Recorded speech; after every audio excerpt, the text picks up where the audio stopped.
Right, okay, let's get to driving. Let me hit the indicator. Grandad, are you sure that wasn't the indicator? You've turned the radio onto Afghanistan FM?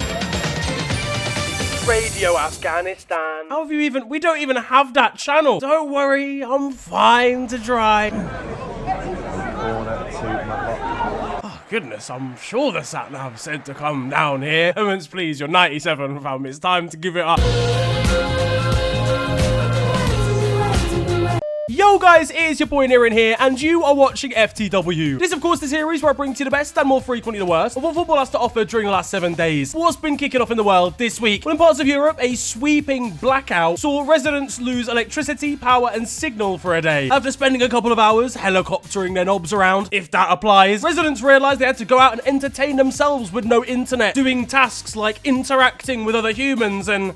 Oh, fuck it. Get your knobs back out again. Real Madrid fans were at least gassed knowing they didn't actually have to watch their club on television, and it's a good job that this didn't happen in the UK. Otherwise, it would have switched off Luke Shaw's life support machine. Now, what a week for football. Full of the unexpected, the unpredictable, and the downright impossible. I mean, Rasmus Højlund scored for United, for fuck's sake. You've seen the title, and I've seen the Champions League, and it's coming very soon, I promise. But please, just let me indulge, because Liverpool won the league. You won, Jane. Enjoy the money. Dear Lord. Now, I made a full video here where I drunk reacted to all of it. What I'm trying to say is, yeah, I don't even know what I was trying to say. But Liverpool's spanking of Spurs confirmed the Premier League trophy will be returning to Anfield after 5 years. And Arne Slot was absolutely loving it in some random bar in Liverpool at 4:57 AM. Outside Liverpool, and the scenes were absolutely glorious before kickoff, though one flare didn't quite look like the others. That's because an Everton fan had sold a batch of blue flares with red flare tags written on them to try and trick Liverpool supporters before the game kicked off, and clearly it worked. It's a shithousery award for this Everton supporter. Now, let's be honest, this was always going to happen. It was Liverpool versus Arsenal in a title race, and it was Tottenham who stood in our way. I was ready for Ange Postecoglou to slot the ball home to make it 1-0 to Liverpool. Instead, though, it would be Tottenham who would take the lead through Dominic Solanke. Were we about to have our bubble burst by a koala bear enthusiast? Well, by the time you'd counted Tottenham's loss this season, they were losing again. The goals kept coming in this one. McAllister, Banger, Gakpo, Religion, Udogi, mentally chat, and things were getting so casual that after Mo Salah scored to make it 4-1, he grabbed a phone off a ball boy and took a selfie with supporters. We were doing meet and greets mid-game. It's insane right now. The players had already lost their heads. They knew they were winning the league at 5-1 up. Dominic Szoboszlai could be spotted in the centre circle just bringing out the disco moves. Trell Kwanzaa and Trent Alexander-Arnold were both heading into the crowd to contest for one woman's Snapchat account. And let's be real, Tottenham fans were celebrating too, knowing they were depriving Arsenal of yet another Premier League trophy. Ice in the fucking veins, man! Speaking of trophies, and Harvey Elliott clashed with Richarlison late on, holding up a 3-0 gesture to indicate the 30 years without a trophy for his former side, Everton. I mean, let's not get too hasty. They just won the shithousery award. In versus of Richarlison is a battle of bench. The Brazilian is getting bullied around by Liverpool players at this point and will be driving a bus onto the pitch to ruin our title celebrations. But those celebrations were massive. The scenes at full time were magnificent. It was great to see actual supporters in the stands, and I'm talking from the perspective of a Liverpool fan here. I'm sure other supporters weren't too keen to see this, but after winning our only modern Premier League in lockdown, this was sensational to see. I'll be heading down to the trophy parade, 17 Magnums down, and supporters all over the globe were seemingly happy. These Liverpool fans spotted in Greenland. Darwin Núñez was pleased, though decided to pour champagne down the back of a Muslim Mo Salah. He was off target anyway, let's be honest, but it's actually fine. And Liverpool actually took the thoughtful gesture of using alcoholic-free champagne, thankfully. And speaking of drinking...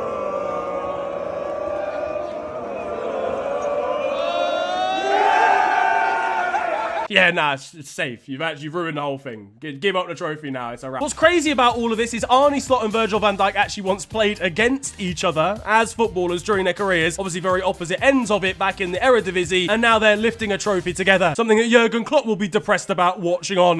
Now, I'm sure he's very happy, realistically, seeing his players larking about on the Anfield turf and larking about in the dressing room as filmed by Trent Alexander-Arnold.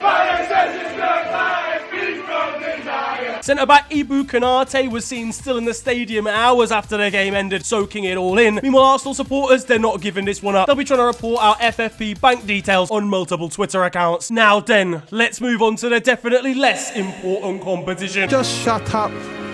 Arsenal needed all their fans to stand up and be counted, according to Mikel Arteta. I need you. I need the person next to you.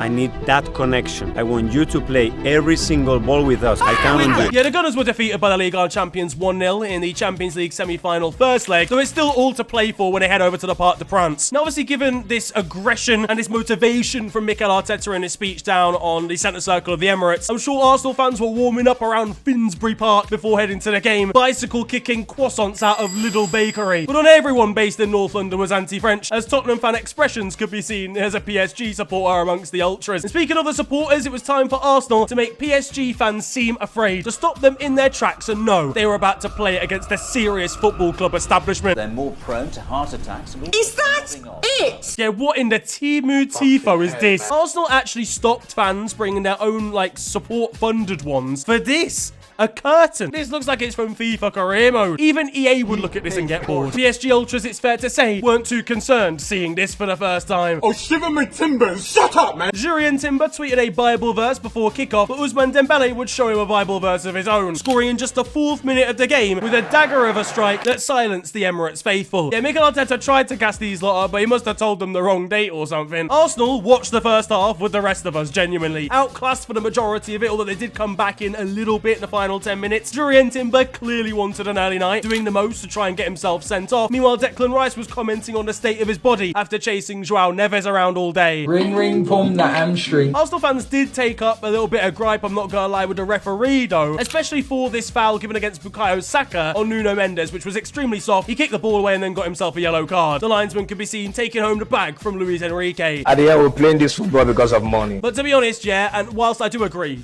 this is my least favourite thing, is how soft defenders, is how soft defenders get in terms of these decisions. But on the flip side, I literally see Gabriel do this twice a week for Arsenal. So let's be fair to Arsenal, whilst Gonçalo Ramos did hit the crossbar late on, they also had some big opportunities. Gabriel Martinelli denied by Gianluigi Donnarumma. The Italian then bringing out a startling stop to deny Leandro Trossard. He was on smoke. He turns into a different animal when it's time to ruin Bukayo Saka's entire calendar year. I'd rather sell my mum than Arsenal winning the league. The Arsenal wide man devastated seeing his 11-foot frame walk out of any footballing tunnel. Now, one question that I've got, and I want to pose this to Arsenal fans a little bit as well, but do Arsenal make games about the occasion too often? I actually quite like the branding from like an aesthetic perspective that Arsenal have on social media. I do think they're extremely cringy a decent amount of the time, like the Mikel Arteta video, but at the same time, I do think it's counterintuitive to make every single game the most important game in human history. Yes, it works a little bit with Real Madrid, but they've got no balance. Like, this PSG team is very, very good. I'm by no means the celebration police. Celebrate however you want, but it does give a tiny little bit of tin pot mentality when every single game is like this. Like, come on, I get it, you're at home, it's the first leg. I just think sometimes maybe being methodical and looking like you belong amongst these conversations, amongst the best of these big teams, without having to make like a 7-piece documentary beforehand, would maybe help from time to time. Next time they do make one of those documentaries though, leave Martin Odegaard out of it. The guy didn't even play. At least Arsenal fans won't have to worry about Ousmane Dembele for the second leg. He went off with a slight injury in this one, so we'll see you in 6 months again, pal. He could be seen leaving the stadium with a slight minor groin inconvenience. Arsenal set-piece coach could be seen trying to motivate his side for a late free kick, only to be shoveled back into his kennel by Mikel Arteta when things didn't work out for him. It is Jova. Meanwhile, things were falling apart on Arsenal fan TV. Skelly in midfield, Declan Rice stays insane. No, but we're playing wherever fucking holding midfielder. This result now also means that Paris Saint-Germain have won more games against Premier League sides in 2025 than any of the relegated teams did. Southampton, Leicester and Ipswich combined. In the other semi-final though, and Barcelona would face off against Inter Milan. These are two sides with a rich European history. 8 Champions Leagues between them. Once upon a time, they faced off in a classic and the game ended 3-3. I'm sure we wouldn't get anything like that though this time. The final score here was 3-3. Football heritage. I can't lie, this was a game of the season contender. Absolutely incredible goals, end-to-end action, and Lamine Yamal. Now we'll come on to the actual game in a second, but I do have to start with my plaudits for this kid. He might actually be the second coming of Christ. This is genuinely nuts. It's a very lazy comparison, but it was Messi-esque when I was watching him. Like, he was like, these are good players, right? This is a side that's fighting for Serie A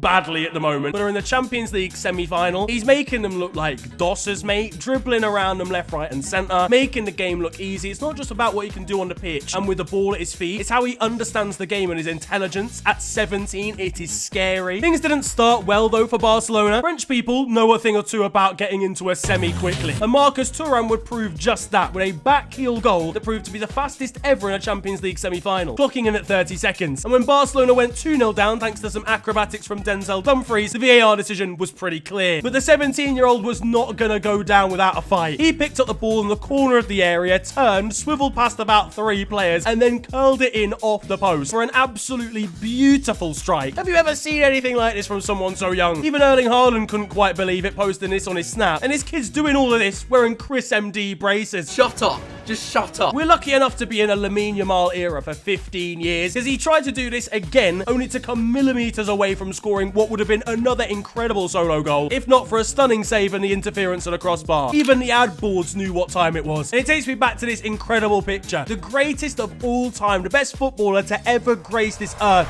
and also Lionel Messi bathing it. Now, this game was ridiculous. It was end to end, and Barca's high line was looking preposterous. Ange Postecoglou must have been watching this game with a raging rod on. It was like Ultimate Team in real life. Jan Sommer was pulling out all the stops, by the way. He'll be ready to receive his Ballon d'Or after this performance at the end of the year. And having conceded a goal from a set piece earlier on in this game, Barcelona decided to take action by letting themselves concede yet another as Inter took the lead to make it 3-2. Thankfully, though, just 2 minutes later, and Rafinha stepped out and crashed one in off the crossbar, bouncing off Jan Sommer to go in. He wouldn't get the goal despite an incredible strike, exactly what he deserves after stealing Pau Cubarsi's goal. This is a theft. There were even more late chances, one extremely tight offside for Henrik Mkhitaryan. If it was a size 8, he would have stood. But honestly, one of the best games I've seen in a while. Hats off to both of them, individually and team-wise. This was stunning to watch, and I cannot wait for the second leg. They're talking to Barcelona, and they are on for 3 trebles. In the women's game, their youth side after winning the UEFA Youth League, and of course the men's side after winning the Copa del Rey in dramatic and controversial style versus Real Madrid. The big news before this game, though, was that Lamine Yamal had changed his trim. He's blonde now.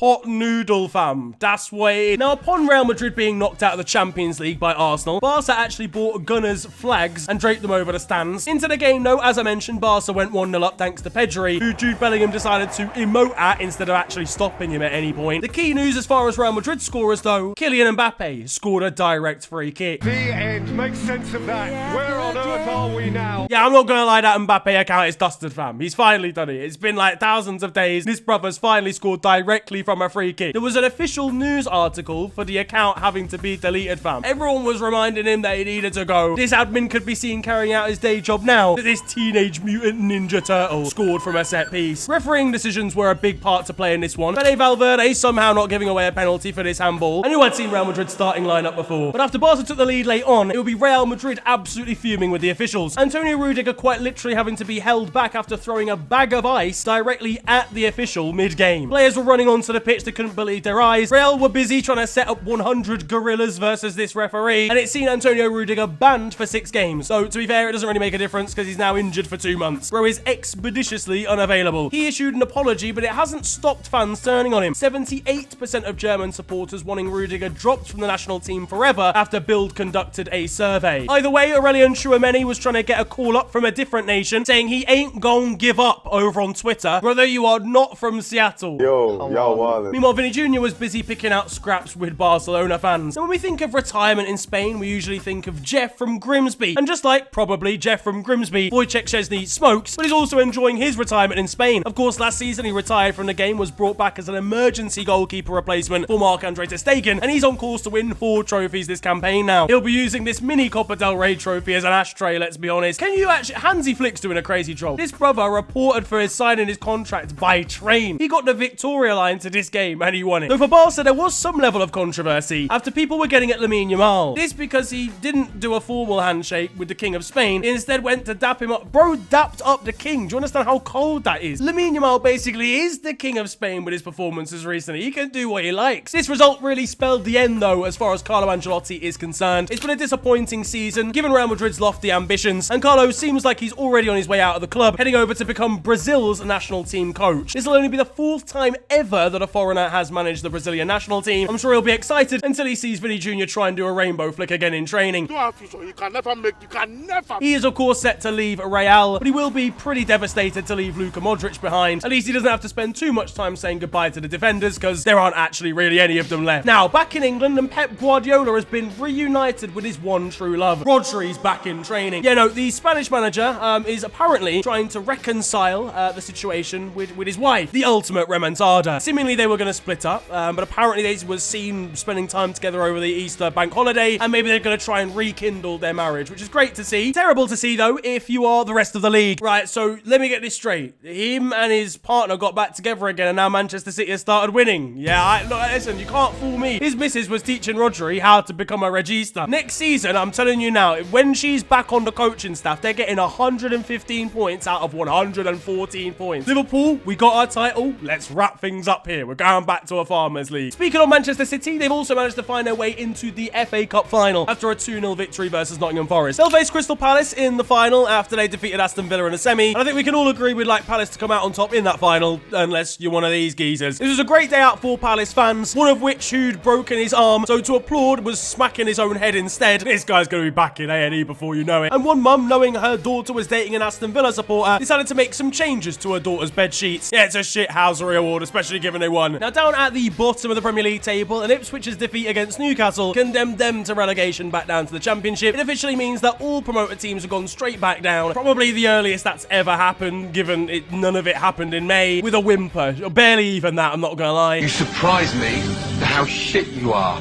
It does also mean that we've got to sacrifice Ed Sheeran because of this. I don't make the rules. Newcastle fans, though, with a little bit of class, I guess, to clap Ipswich fans off as they left St James's Park. The game's gone. Whoever's involved in this, stop it. A team joining them in the Championship, though, will be Wrexham, coming from the other direction, as they were promoted from League One. Bootlegger, I know, just drunkenly fell through a window right now. Fucking do me. And it's IPA, man. Fucking, fucked me. Wait, hang on, he's not even flying in a straight line. He's flying directly into that building. Right, look, listen, I know a lot of people have got opinions on Wrexham and whether it's like a fairy tale story or not. I actually do think it's a fairy tale story, like, journalistically. What are the chances of, like, two Hollywood A-list actors buying a random football club in the National League in Wales? That in itself, as a story that happened, that is a fairy tale. But I don't think the way in which they're getting promoted is a fairy tale. The fairy tale's over. That's happened now. But now they're just bankrolling a team. And that happens. It is what it is. This happens in sport. It happens in other countries. I don't necessarily agree with it, but it's happening. And it was always going to happen based on the fact that two Hollywood A-list actors bought a football club in the National League. Other League One teams, though, are struggling trying to compete whilst negotiating for players to sign. Say £20 a fleece. £20 a fleece, yeah.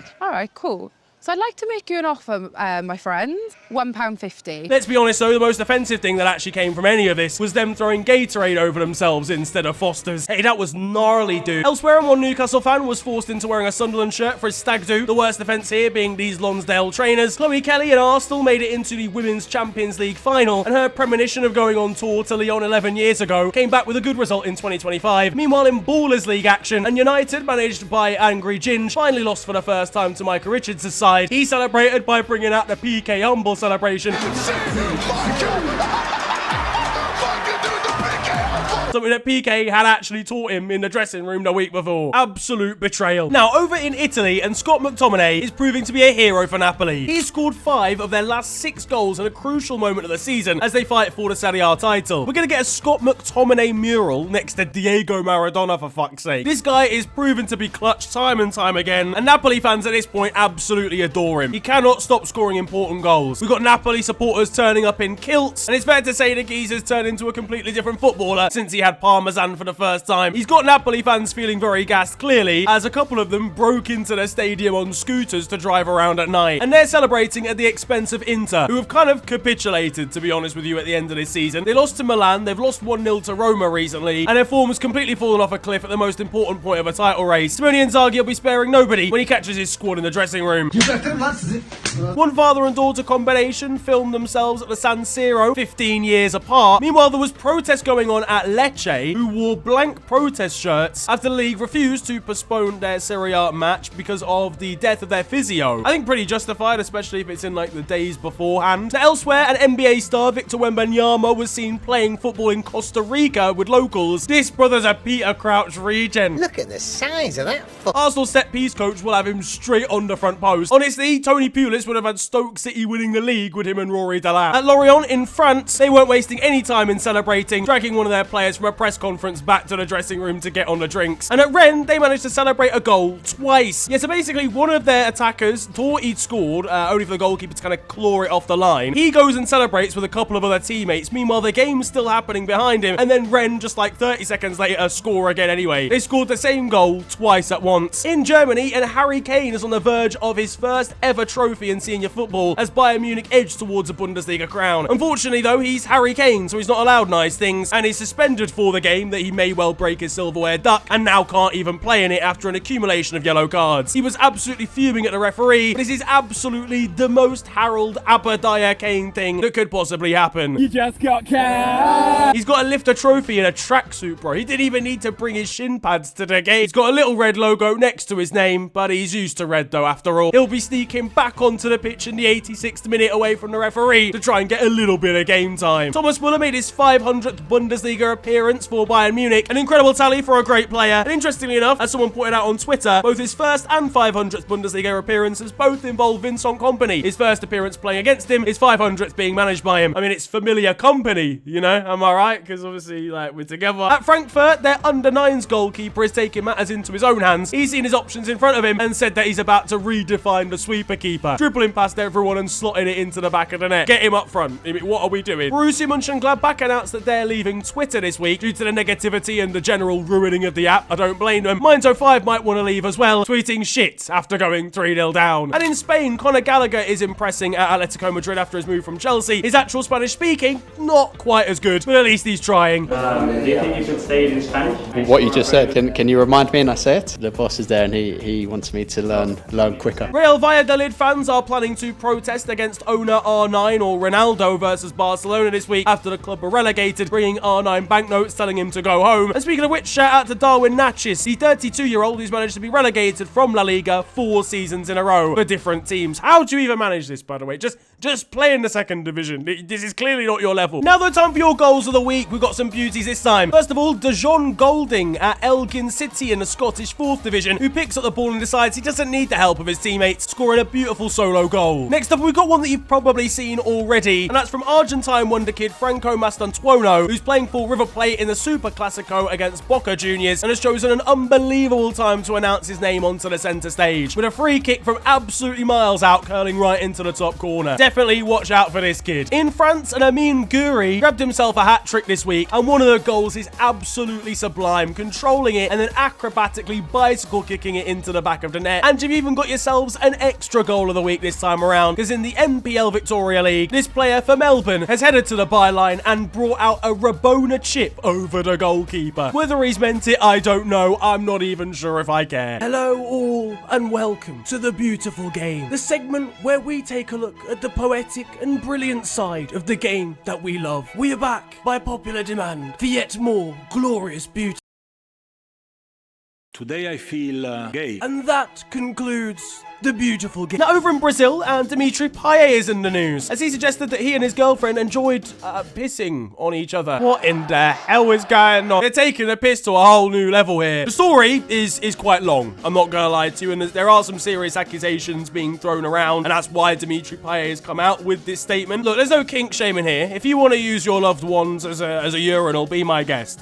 Well, actually, no, probably don't do. But either way, as I said, serious accusations, and I do hope the situation is rectified and sorted for both of their own sakes. In Turkey, and Trabzonspor made history this week. Their under-19s making the UEFA Youth League final thanks to a last-minute goal versus RB Salzburg. The scenes for this last-minute goal were absolutely mental, and that because they're the first Turkish team to ever find themselves in a UEFA Youth League final. They were defeated 4-1 by Barca's La Masia in the final, but even their consolation goal had them feeling emotional. In MLS now, and Lionel Lionel Messi was left fuming after a Portuguese fan brought a Cristiano Ronaldo shirt to his game, saying that he was still playing serious football, meanwhile Ronaldo was over in Saudi Arabia. These guys really having a football mid-off. And speaking of Cristiano Ronaldo, his Al Nassr side were knocked out of the AFC Champions League by Kawasaki Frontale. Ronaldo also missing a big chance late on, and it had him quite literally talking to himself. In Scotland, Celtic have been crowned Scottish Premiership champions again. Do their fans not get bored of this situation, surely? Tangerines were thrown onto the Dundee United pitch in protest of ticket prices. And you know what? As far as Celtic forward Maeda was concerned, he needs part of his 5 a day, so he was just tucking into them. Speaking of league wins, and massive shout out to Auckland FC, who have won the league phase of the A-League in their first ever season. They're also the first New Zealand side to ever win that division. They do obviously have the playoffs, or like kind of the finals, to go and win now. But honestly, even still, a massive achievement from them in their first ever campaign. From first league titles, though, to constant league titles, and we head over to Bulgaria, where Ludogorets have won a ludicrous 14th league title in a row. That actually leaves them level as the longest run of league titles in a country in a row, with Lincoln Red Imps in Gibraltar and Riga in Latvia. In Turkey, and shout out to Omar Enziyamana, the man from Burundi, scoring an absolute screamer in the Ankara First Amateur League after his boot fell off in the process. This man smacked it in with just his socks. This is absolutely crazy. And in Canadian elections now in British Columbia, David Beckham's had a change of career path. Closer to home, and there's controversial stuff going on in the women's game right now at Wolves, who earned themselves promotion based on a really solid season that they pulled off. I think they finished second in their league, except they didn't actually get promoted because they didn't apply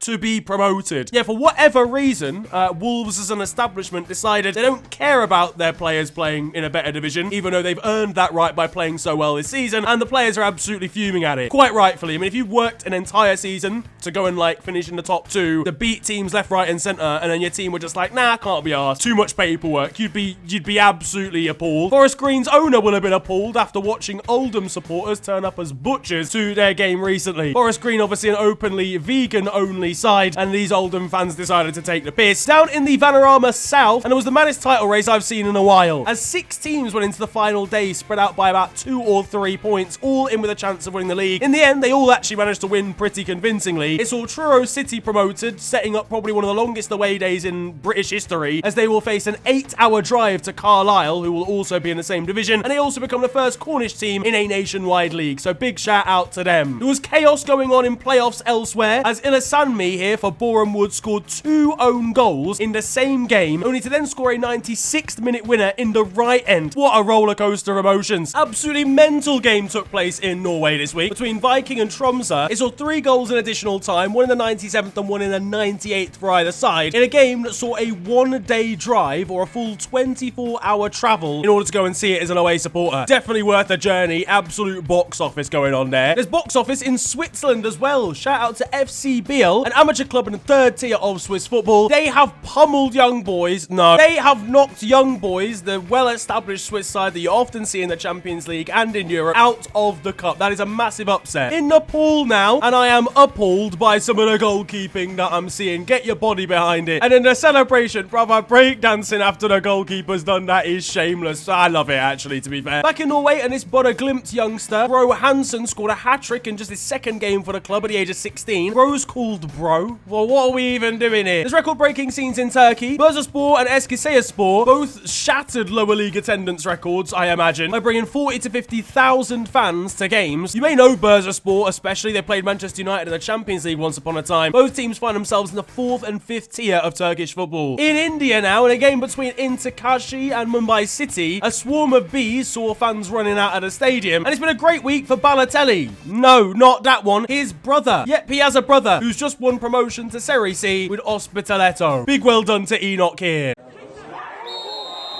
Now that it's time for Still 0-0, you guys know the score by now. This is a segment of the show where I bring to you the best of Sunday League and amateur football. And this time we're heading down to the junior levels, okay? We've got young hopefuls, aspiring footballers in the making, ready to try and impress scouts and parents alike. But one Don's trying to humble his nephew just a little bit, suggesting, look, listen, maybe doing up rainbow flicks every single weekend isn't going to do the job. You got to keep it simple. He told his brother to hold that immediately by bringing this rainbow flick out. Look, listen, we need more 5-star skillers, okay? Keep it up. On to the weird weird stuff though now. First of all, in Wales, and a father and son were chilling at the beach when they stumbled upon a relic. They stumbled upon a football from Dublin. Yeah, an under-12s team football had washed up on the beach after being kicked into the sea in neighbouring Ireland and made the journey all the way across to Wales. A little bit battered and bruised, but it's made the journey. It's been a dramatic week for an American living in Croatia. Hajduk Split's Rokas Pukstas was going about his day-to-day life on his way to training normally when he was involved in a small car crash. Now, he couldn't really drive anywhere, so he decided, right, I'm gonna park my car to the side here, and that he'd ride his bike into training instead so that he wasn't late. On the journey on his bike, he'd then fall into a manhole, so he ran to training instead. Honestly, he's got better drive than me. I'd have gone home. Well, he hasn't got better drive than me.